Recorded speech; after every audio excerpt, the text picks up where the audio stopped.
Alô, bom dia, você está no canal Professor Belei nessa terça-feira, dia 16 de março de 2021.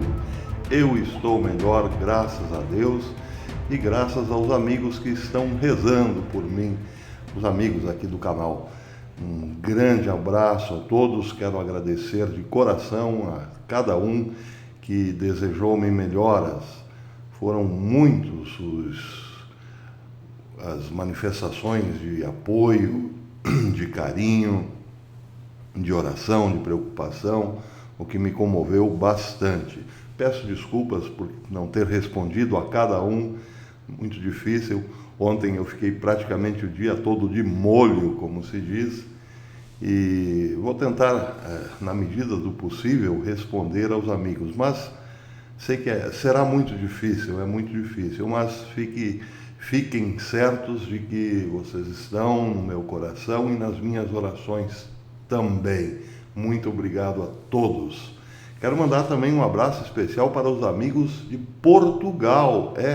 Este canal tem muitos amigos em Portugal e tem muitos amigos em Angola também. Então, meu muito obrigado aos angolanos e aos portugueses que frequentam o canal Professor Belei. Um beijo no coração de cada um de vocês. Bem, muitas notícias hoje. Eu confesso, não sei nem por onde começar.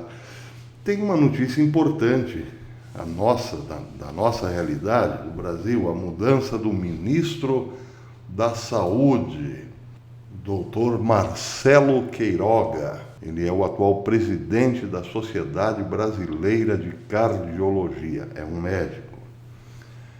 Bem, comentar o que exatamente sobre a indicação de Marcelo Queiroga? A primeira coisa que me ocorre é as críticas que Bolsonaro recebe da direita, novamente, por uma indicação. Eu penso que nenhum presidente na história recebeu tanta crítica por nomeações por parte daqueles que o apoiavam. Isso não aconteceu, evidentemente, nem com Dilma Rousseff, nem com Lula, com FHC, mas com Bolsonaro, sim. Basta Bolsonaro indicar um nome, seja para gandula de jogo de futebol, e lá vem parte da direita para reclamar. Nunca, Bolsonaro jamais consegue agradar essa parte da direita com suas indicações.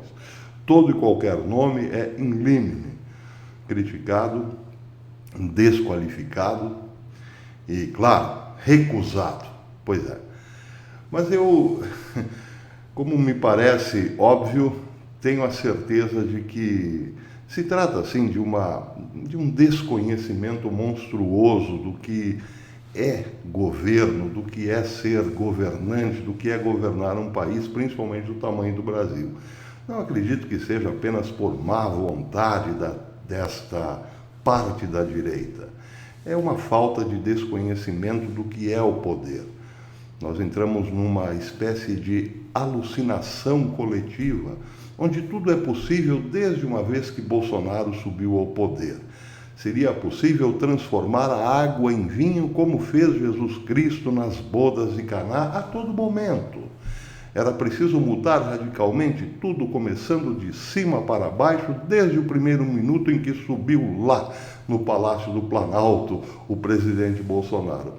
Claro que, na medida em que vamos criando e acreditando nessas expectativas, vamos nos frustrando, claro, porque perdemos em algum momento a noção do quanto é difícil governar um país que teve na mão da esquerda por mais de 40 anos. Pois é. Mas eu faço essa crítica e essa reflexão não porque fiquei acompanhando, estudando a última indicação do presidente, mas porque passei ontem o dia todo na cama, alternando entre sonos pesados, leves, e despertando em algum momento com bastante impaciência, porque não é fácil passar um dia na cama, e nessas alternâncias de estado de humor, eu zapeava aqui e ali procurando algum filme interessante ou alguma série boa. Não encontrei, confesso. Eu tenho a Netflix e, desculpem dizer, mas 99% do que tem lá é lixo. Mas encontrei alguma coisa razoável que me despertou um pouco a curiosidade. Uma série dinamarquesa chamada Borgen. É um drama, trata-se de um drama político. Bem, como não pude me concentrar na série, não sei exatamente do que se trata, apenas que mostra uma personagem, mulher, que chega à cadeira de primeiro-ministro da Dinamarca. É uma ficção, claro. É a história da primeira mulher primeiro-ministro da Dinamarca. Bem, é um personagem aparentemente bem construído. É uma pessoa séria, honesta, com boas intenções, claro, com uma grande cota ou fartas pinceladas do chamado politicamente correto, porque nenhuma série pode deixar isso de lado, todo mundo sabe. Mas, enfim, é uma boa personagem, uma personagem bem construída, uma pessoa com boas intenções. Consegue, sim, chegar ao cargo de primeira-ministro e procura fazer da sua pasta ou do seu mandato uma mudança estrutural na Dinamarca. Mas logo nos primeiros 100 dias, quando completa 100 dias de governo, a primeira bomba, o primeiro escândalo da sua administração. Um oficial, um ex-oficial do serviço de inteligência, passou algumas provas, algumas fotografias para uma repórter em ascensão, mostrando que os Estados Unidos colocavam prisioneiros ilegais na Groenlândia. Prisioneiros do Afeganistão desembarcavam na Groenlândia com o uniforme laranja, tradicionalmente usado em Guantánamo, e lá ficavam sem que o mundo soubesse que estavam na Groenlândia. A Groenlândia pertence ao Reino da Dinamarca. É autônoma, é uma ilha autônoma, um território autônomo, mas pertence ao Reino da Dinamarca. Daí porque o escândalo. Vocês sabiam que os Estados Unidos usam a Groenlândia como uma prisão? Foi a pergunta que fez a mídia. E isso estourou no gabinete da primeira-ministra. Ela estava completando 100 dias e não fazia a menor ideia do que estava acontecendo. Como assim? Os Estados Unidos estão usando a Dinamarca e a Groenlândia como uma colônia? Bem, quis saber dos seus ministros o que acontecia e todo mundo meio que fazendo boca de mercador, dizia apenas que se tratava de esquemas do passado, de gabinetes antigos com tratativas com os Estados Unidos. O fato é que os Estados Unidos, na série, impunham, sim, uma política agressiva na Dinamarca e a Dinamarca sequer tinha acesso ao trabalho realizado pela CIA dentro da Groenlândia, o que seria, assim, claro, um escândalo.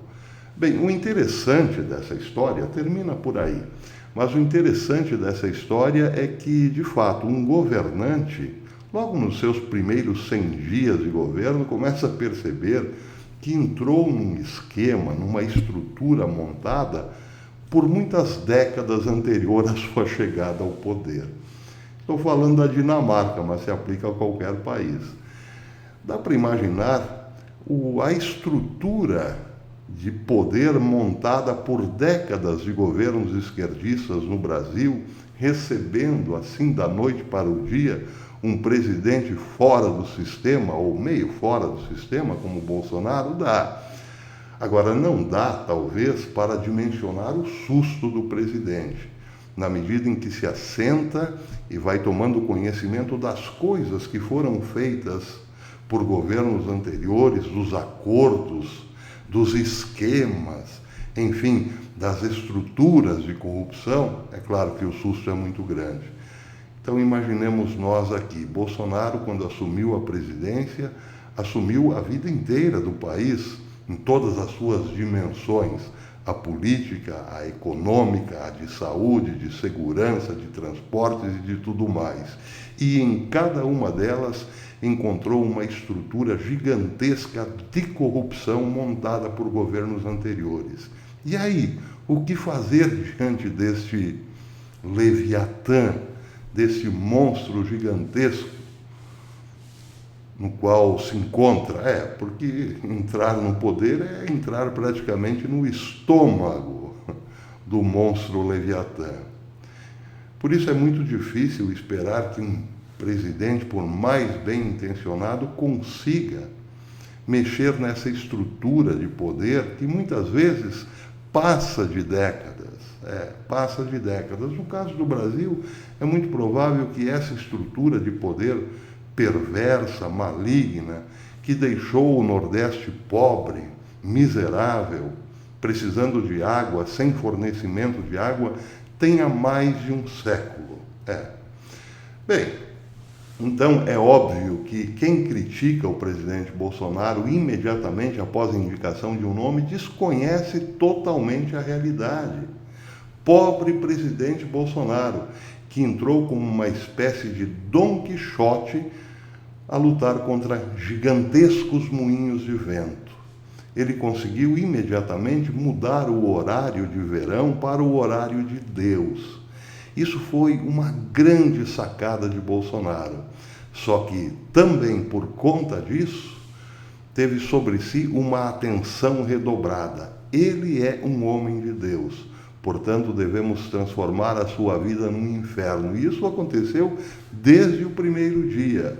Mas foi a primeira grande vitória de Dom Quixote. Trouxe o horário, que já não era de Deus, para, novamente, o horário natural, aquele estabelecido por Deus. E só isso, posso garantir aos amigos, já valeu os 4 anos do presidente, os 2 que passaram e os 2 que ainda temos pela frente, porque trata-se ali de um sinal.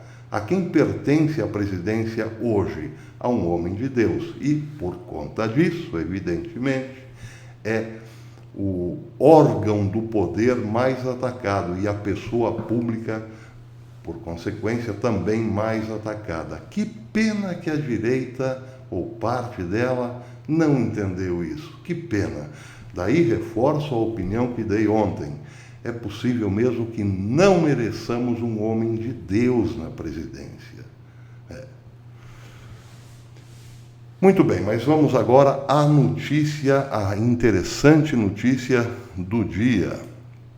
O Oriente Médio, para variar, está numa temperatura elevadíssima. Ontem essa temperatura aumentou, porque a Turquia mandou uma espécie de ultimato para Israel e para a Grécia.